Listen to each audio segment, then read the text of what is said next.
បើជាដំបូងខ្ញុំប្រកាសថាខ្ញុំសូមក្រាបថ្វាយបង្គំចំពោះសម្រាប់និស្សិតនិងសួស្តីដល់និស្សិតព្រមទាំងបេក្ខជនដែលកំពុងត្រៀមប្រឡងទាំងអស់គ្នានាថ្ងៃនេះជាកិច្ចបន្តទៀតខ្ញុំប្រកាសថាខ្ញុំសូមលើកយកនៅពញ្ញាសារលើកទី2ភាគទី1ដែលនិយាយអំពីផ្នែករដ្ឋបាលនៅក្នុងពញ្ញាសារដែលខ្ញុំប្រកាសថាខ្ញុំលើកមកនេះគឺជាពញ្ញាសារដែលពាក់ព័ន្ធជាមួយនឹងការរៀបចំដែនដីនៃប្រជាជាតិកម្ពុជានៅក្នុងវីដេអូជាជំនួយស្មារតីនេះខ្ញុំប្រកាសថាខ្ញុំសូមធ្វើជា brainstorming ដើម្បីចែករំលែកជា mapping សម្រាប់បេក្ខជនសម្រាប់អ្នកដែលចង់ស្វែងយល់អំពីនីតិរដ្ឋបាលក៏ដូចជានីតិសាស្ត្រក៏ដូចជាការទូតដែលខ្ញុំប្រកាសថាខ្ញុំនឹងធ្វើនៅវីដេអូជាបន្តទៀតចំពោះការគ្រប់គ្រងដែនដីនៃប្រជាជាតិកម្ពុជានេះខ្ញុំប្រកាសថាខ្ញុំនឹងគូសវាសនៅចំណុចព្រៀងមួយចំនួនក៏ដូចជាការធ្វើនៅ brainstorming ពាក់ព័ន្ធជាមួយនឹងប្រធានបទនេះដើម្បីចែករំលែកជាចំណេះដឹងចែករំលែកជា guideline ក្នុងការឆ្លើយសំណួរពាក់ព័ន្ធជាមួយនឹងវិញ្ញាសាសរសេរដើម្បីឲ្យបេក្ខជនដែលកំពុងតែត្រៀមប្រឡងហ្នឹងមាននៅគំនិតមួយចំនួនที่ចូលបន្ថែមសម្រាប់ការសិក្សាត្រៀមប្រឡងរបស់ខ្លួនបាទអញ្ចឹងកុំឲ្យខាតពេលវេលាយូរជាដំបូងខ្ញុំប្រកាសថាខ្ញុំសូមធ្វើការទាញនៅការកត់សម្គាល់មួយចំនួននៅលើប្រធានបទនៅក្នុងការសរសេរប្រធានបទបែបអត្ថាធិប្បាយយើងដឹងហើយថាការសរសេរបែបអត្ថាធិប្បាយជាការសរសេររៀបរាប់បែបជាការបញ្យល់អញ្ចឹងក៏ជាទូទៅនៅក្នុងការសរសេរគឺយើងមានទី1គឺសេចក្តីផ្ដើមទី2គឺតួសេចក្តីដែលតួសេចក្តីនេះគឺយើងត្រូវចាប់ផ្ដើមដោយឃ្លាភ្ជាប់គឺជាពាក្យកន្លឹះនៅក្នុងការគ្រប់គ្រងអញ្ចឹងនៅទីនេះពាក្យកន្លឹះចំណុចដែលយើងត្រូវចាប់អារម្មណ៍ដំបូងគេនៅពេលដែលយើងឆ្លើយសំណួរគឺដែនដីហើយបន្តមកគឺព្រះរាជាណាចក្រកម្ពុជាហេតុអ្វីបានជាចំណុចដែលខ្ញុំប្រកាសថាខ្ញុំបានគូសវាសនេះជាពាក្យកន្លឹះខ្ញុំចាប់ផ្ដើមដំបូងទាញចំណាប់អារម្មណ៍ចំពោះអ្នកទាំងអស់គ្នាគឺព្រះរាជាណាចក្រកម្ពុជាតើព្រះរាជាណាចក្រកម្ពុជាគឺជាសម័យកាលណាអញ្ចឹងព្រះរាជាណាចក្រកម្ពុជាគឺជាសម័យកាលបច្ចុប្បន្នដែលមានចែងនៅក្នុងរដ្ឋធម្មនុញ្ញឆ្នាំ1993អញ្ចឹងមុនឆ្នាំ1993យើងមានរដ្ឋកម្ពុជាក្រោយមកយើងមានសាធារណរដ្ឋប្រជាមានិតកម្ពុជាបន្តមកយើងមានកម្ពុជាប្រជាធិបតេយ្យសម័យប៉ុលពតតពីសម័យប៉ុលពតមុនសម័យប៉ុលពតគឺយើងមានសម័យសាធារណរដ្ឋខ្មែរមកយើងមានប្រជាជាតិកម្ពុជាដែលយើងហៅថាប្រជាជាតិកម្ពុជាទី1គឺសម័យសម្ដេចនរោត្តមសីហនុសម័យសង្គមព្រះនិយមអញ្ចឹងសម័យប្រជាជាតិកម្ពុជាគឺជាសម័យបច្ចុប្បន្នអញ្ចឹងពាក្យកន្លឹះដែលយើងត្រូវបញ្យល់ជាឃ្លាភ្ជាប់នៅក្នុងការអត្ថាធិប្បាយរបស់យើងគឺប្រជាជាតិកម្ពុជាដែនដីទី2គឺសំទោសទី2គឺដែនដីហេតុអីបានយើងត្រូវបញ្យល់អំពីដែនដីយើងដឹងហើយថាគឺគេសំដៅទៅលើការគ្រប់គ្រងព្រោះថាឃ្លានៅកន្លែងនេះគឺនិយាយពីការរៀបចំឬក៏ការគ្រប់គ្រងដែនដីអញ្ចឹងនៅក្នុងប្រធានបទនេះគេចង់ឲ្យយើងបញ្យល់អំពីដែនដីនៃប្រជាជាតិកម្ពុជាត្រូវបានរៀបចំយ៉ាងដូចម្តេចបាទនេះចំណុចទី1ដែលយើងត្រូវបញ្យល់នៅឃ្លាភ្ជាប់ចំណុចទី2គឺជាការប្រកាសហេតុ ប្រកាសហេតុឬក៏សំទោសប្រកាសមេតិកាយើងខ្ញុំធ្លាប់បញ្ចប់បទក្នុងការរៀនពីដើមគេហៅថាប្រកាសហេតុយើងប្រកាសមេតិកាជាប្លង់របស់យើងតើយើងនឹងបញ្ចូលអំពីអ្វីខ្លះហើយទី3គឺការបញ្ចូលនៅមេតិការបស់យើងនៅមេតិកាដែលយើងបានប្រកាសនឹងអ្វីខ្លះហើយចំណុចចុងក្រោយគឺសេចក្តីសន្និដ្ឋានសេចក្តីសន្និដ្ឋានគឺ sorry សេខុសសេចក្តីសន្និដ្ឋានគឺជាការបញ្ជលសង្ខេបឡើងវិញនៅអ្វីដែលយើងបានភ្ជាប់ជាមួយដែលយើងបានបកស្រាយនៅក្នុងតួសេចក្តីនៅក្នុងមេតិកាយើងបញ្ជលស្របអញ្ចឹងពេលដែលបញ្ចប់ការធ្វើ brainstorming ខ្ញុំនឹងចូលទៅសង្ខេបខ្លះអំពីការរៀបចំសេចក្តីសន្និដ្ឋានបើចឹងក៏ជាចំណុចបន្តអំពីការធ្វើ mapping ក្នុងការសរសេរយើងហៅជាភាសាអង់គ្លេសbrainstorming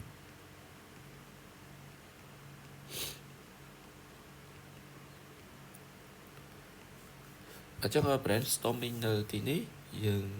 ដឹងហើយគឺយើងត្រូវចាប់ដើមអំពីប្រវត្តិសួរថាហេតុអីយើងចាប់ផ្ដើមពីប្រវត្តិពីព្រោះថាចំណុចដែលយើងត្រូវបញ្យល់គឺប្រជាជាតិកម្ពុជាអញ្ចឹងយើងត្រូវចាប់ផ្ដើមបញ្យល់អំពីប្រវត្តិនៃការកសាងប្រជាជាតិកម្ពុជាអញ្ចឹងប្រវត្តិរបស់យើងគឺការកសាងប្រជាជាតិកម្ពុជា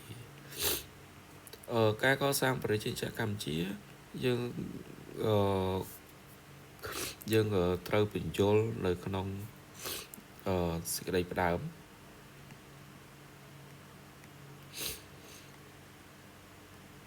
ក្នុងសេចក្តីផ្ដើមរបស់យើង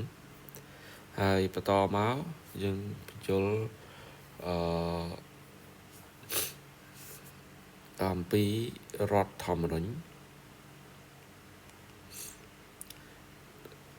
ត្រង់រដ្ឋធម្មនុញ្ញសំណួរសួរថាតើយើងត្រូវបញ្យល់ត្រង់ចំណុចណានៅក្នុងរដ្ឋធម្មនុញ្ញត្រង់នេះមិនមែនបានន័យថាយើងយកទាំងអស់មកបញ្យល់នោះទេគឺយើងស្រង់តែចំណុចដែលពាក់ព័ន្ធជាមួយនឹងការគ្រប់គ្រងដែនដីនៅក្នុងរដ្ឋធម្មនុញ្ញតើចំណុចណាដែលពាក់ព័ន្ធជាមួយនឹងការគ្រប់គ្រងដែនដីនៅក្នុងរដ្ឋធម្មនុញ្ញគឺពាក់ព័ន្ធជាមួយនឹងជំពូកដែលនិយាយអំពីដែនដីរដ្ឋបាលដែលគេនិយាយថាប្រជាជាតិកម្ពុជាបែងចែកជារាជធានីខេត្តក្រុងស្រុកខណ្ឌនិងឃុំសង្កាត់អញ្ចឹងអាហ្នឹងយើងត្រូវបញ្យល់នៅក្នុងសេចក្តីដើមរបស់យើងបន្តមកយើងឃើញថាដំបូងបើខ្ញុំគូសរូបភាពវាចេញជារាងស៊ីឡាំងបែបនេះបានន័យថាដំបូងវាជាប្រវត្តិជានៃទលាអញ្ចឹងវាចាប់ផ្ដើមវាចាប់ផ្ដើមចង្អៀតទៅរខ្លឹមសាររបស់យើងអញ្ចឹងចំណុចទលាគឺការកសាងប្រជាជាតិកម្ពុជាគឺយើងដាក់ចូលត្រង់ចំណុចនេះអញ្ចឹងយើងបញ្យល់មកប្រជាជាតិកម្ពុជាបោះឆ្នោតដោយរបៀបណារៀបចំអីរបៀបណាយ៉ាងណាយ៉ាងណីហើយបន្តមកវាចូលទៅចំណុចកន្លែងនេះយើងឃើញថារដ្ឋធម្មនុញ្ញវាឃើញវាកាន់តែចិត្តពេញអញ្ចឹងនៅសល់ចំណុចមួយទៀតគឺច្បាប់យើងបញ្យល់អំពីច្បាប់ដែលពាក់ព័ន្ធមួយនឹងការគ្រប់គ្រងដែនដីច្បាប់គ្រប់គ្រងដែនដីវាមានច្បាប់អីខ្លះវាមានច្បាប់ស្តីពីការគ្រប់គ្រងរាជធានីខេត្តក្រុងស្រុកខណ្ឌហើយនឹងច្បាប់ឃុំសង្កាត់យើងគ្រាន់តែបញ្យល់ពីប្រវត្តិនៃការរៀបចំរបស់វាមកអូខេយើងចូលទៅកន្លែងនេះនៅក្នុងប្រវត្តិដែលជាសេចក្តីផ្ដើមនេះយើងក៏អាចបញ្យល់ដោយខ្លែមឬក៏ពង្រីកនៃចំណេះដឹងរបស់យើងអាចចាប់ទុកការបញ្យល់បែបនេះឧទាហរណ៍ថាប្រជាជាតិកម្ពុជាបើយើងនិយាយអំពីការគ្រប់គ្រងគឺ chỉ tu tới ca cục krong rót cứ khi cục krong đòi đã khăn piរបៀប យើង អាច sẽ មក បែប ទៀត ទី 1 គឺ វិស័យ ទី 2 គឺ ដែនដី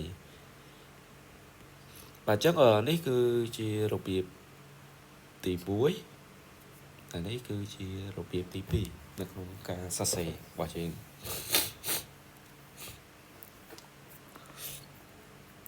ក្នុង ការ គ្រប់គ្រង វិស័យ គឺ រាជរដ្ឋាភិបាល គ្រប់គ្រង ដោយ មាន ក្រសួង ស្ថាប័ន អ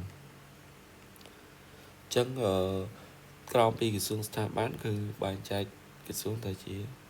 មន្ទីរ មន្ទីរ នៅ ក្នុង ដែនដី បន្ត ពី មន្ទីរ មក យើង មាន ការិយាល័យ ខ្លះ ក្រសួង ខ្លះ មាន ការិយាល័យ ឧទាហរណ៍ ដូចជា ក្រសួង កសិកម្ម មាន ការិយាល័យ តាម ស្រុក ឬ ក៏ ក្រសួង ដែនដី មាន ការិយាល័យ ភូមិបាល អី ចឹង ទៅ ក្រោម ហ្នឹង ហើយ បន្ត មក ក្រសួង ក៏ មាន បង្កើត នៅ គណៈកម្មការ ជំនាញ មួយ របស់ ក្រសួង សម្រាប់ ការ គ្រប់គ្រង អី ចឹង ទៅ អញ្ចឹង អាហ្នឹង គឺ ក្រសួង គណៈកម្មការ ពេល ខ្លះ ក៏ មាន ជា គណៈកម្មការ ថ្នាក់ជាតិ ដែរ ដូចជា គណៈកម្មការ សិទ្ធិ មនុស្ស ឬ ក៏ គណៈកម្មការ បុណ្យជាតិ អី ចឹង ជា ដើម ចឹង ទៅ ហើយ បន្ត ពី ការ បង្កើត គណៈកម្មការ គឺ ក្រសួង មាន មួយ ទៀត គឺ នាយកតក ឬ ក៏ អាជ្ញាធរ ឬ ក៏ អាជ្ញាធរ បាទ អញ្ចឹង នេះ គឺជា ការ រៀបចំ វិស័យ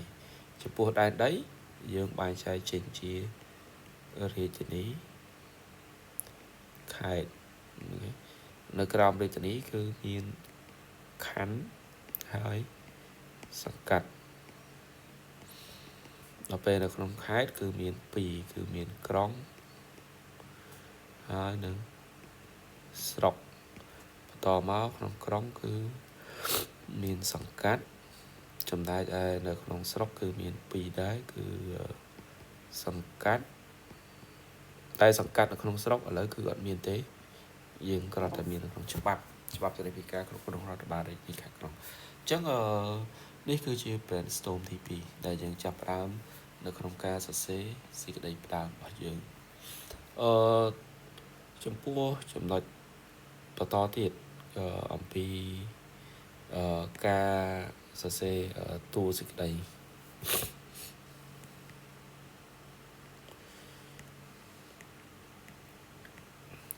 តួ សេចក្តី ឃ្លា ភ្ជាប់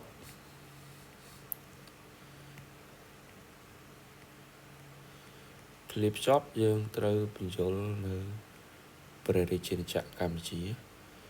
យើង អាច ចាប់ផ្ដើម ដោយ សរសេរ ថា ដូចជា ដូច បាន បញ្យល់ នៅ ខាង លើ ព្រះរាជាណាចក្រ កម្ពុជា គឺ ចាប់ផ្ដើម ឡើង ដោយ ការ បង្រួបបង្រួម ចេញ មក ពី ការ បោះឆ្នោត ឆ្នាំ 1993 នៅ ពេល នោះ គឺ យើង បាន ជ្រើសតាំង នៅ សមាជិក សភា ធម្មនុញ្ញ ហើយ បាន រៀបចំ បង្កើត នៅ រដ្ឋធម្មនុញ្ញ ថ្មី មួយ របស់ កម្ពុជា ហើយ នៅ ក្នុង រដ្ឋធម្មនុញ្ញ នោះ បាន កំណត់ ថា ជា ព្រះរាជាណាចក្រ កម្ពុជា យើង អាច ចាប់ផ្ដើម បញ្យល់ ឃ្លា ភ្ជាប់ បែប ហ្នឹង ហើយ បន្ត មក ដែនដី យើង អាច បញ្យល់ អំពី ការ កំណត់ នៅ ក្នុង រដ្ឋធម្មនុញ្ញ ដែនដី គេ បែងចែក ចេញ ជា រាជធានី ខេត្ត ក្រុង ស្រុក ខណ្ឌ អញ្ចឹង មក យើង ត្រូវ បញ្យល់ មួយ ទៀត ថា ដែនដី ទាំង អស់ ហ្នឹង ដែនដី ហ្នឹង ក្រៅពី ឃ្លា ភ្ជាប់ គឺ យើង ត្រូវ បញ្យល់ អំពី ការ ប្រកាស ប្លង់ ដែនដី គឺ ត្រូវ បាន ច្បាប់ 2 សម្រាប់ ការ គ្រប់គ្រង ច្បាប់ នេះ មួយ មក ហើយ ច្បាប់ ឃុំ សង្កាត់ ច្បាប់ នេះ គឺ ច្បាប់ គ្រប់គ្រង រាជធានី ខេត្ត ក្រុង ឬ ច្បាប់ ឃុំ សង្កាត់ អញ្ចឹង ច្បាប់ ទាំង ពីរ ហ្នឹង បាន កំណត់ ឲ្យ ដែនដី មាន នៅ នីតិ បុគ្គល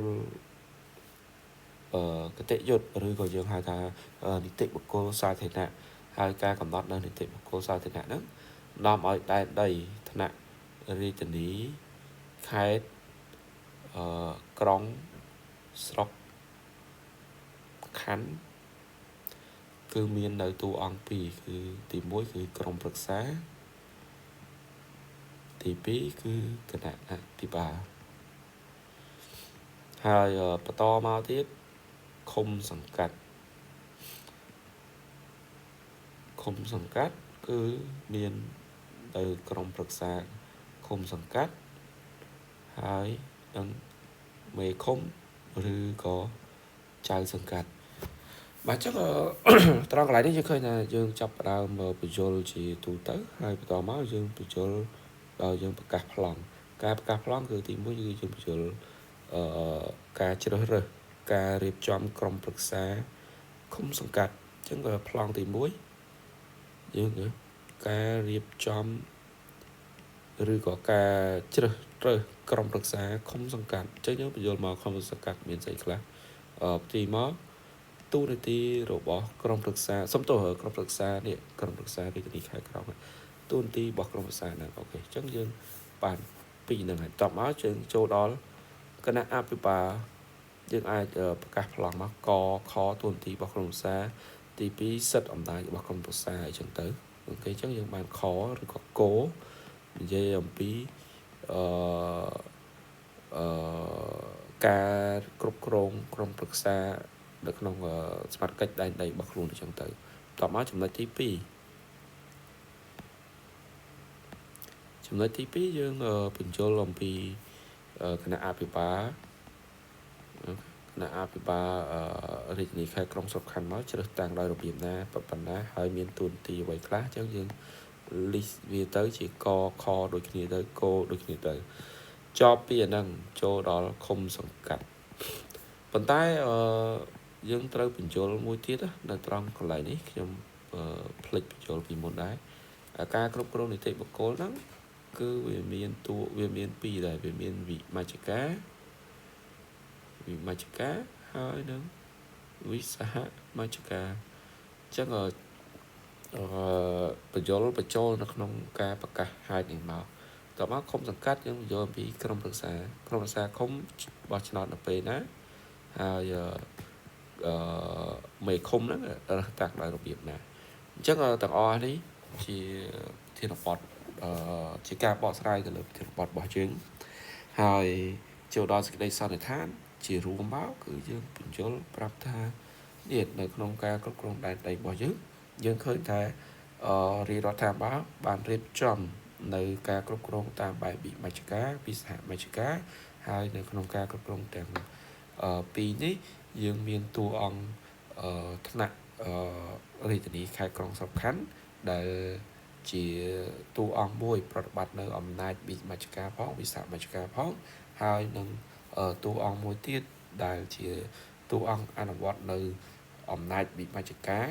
ដែលមានថ្នាក់ឃុំសង្កាត់ហើយម្យ៉ាងទៀតតួអង្គទាំងពីរនេះបើយើងបែងចែកអំពីប្រព័ន្ធនៃការគ្រប់គ្រងរដ្ឋបាលវិញគឺគេកំណត់ថាជារដ្ឋបាលថ្នាក់ក្រោមជាតិអញ្ចឹងនេះគឺជាការកំណត់របៀបនៃការសរសេរនៅក្នុងសេចក្តីសន្និដ្ឋានបាទអញ្ចឹងខ្ញុំបាទសូមចូលរួមការរៀបចំជា brainstorming ប៉ុណ្ណេះសម្រាប់ជាជំនួយស្មារតីដល់បេក្ខជននិស្សិតឬក៏អ្នកដែលចង់ស្វែងយល់ជាជំនួយស្មារតីបន្ថែមក្នុងការសិក្សារបស់ខ្លួនខ្ញុំសូមចូលរួមត្រឹមតែប៉ុណ្ណេះហើយប្រសិនបើមានចម្ងល់ឬក៏ចាប់អារម្មណ៍អ្វីអាច comment នៅក្នុងវីដេអូខាងក្រោមខ្ញុំនឹងរៀបចំនៅប្រធានបទឬក៏បកស្រាយនៅសំណួរផ្សេងៗទៀតបាទសូមអរគុណ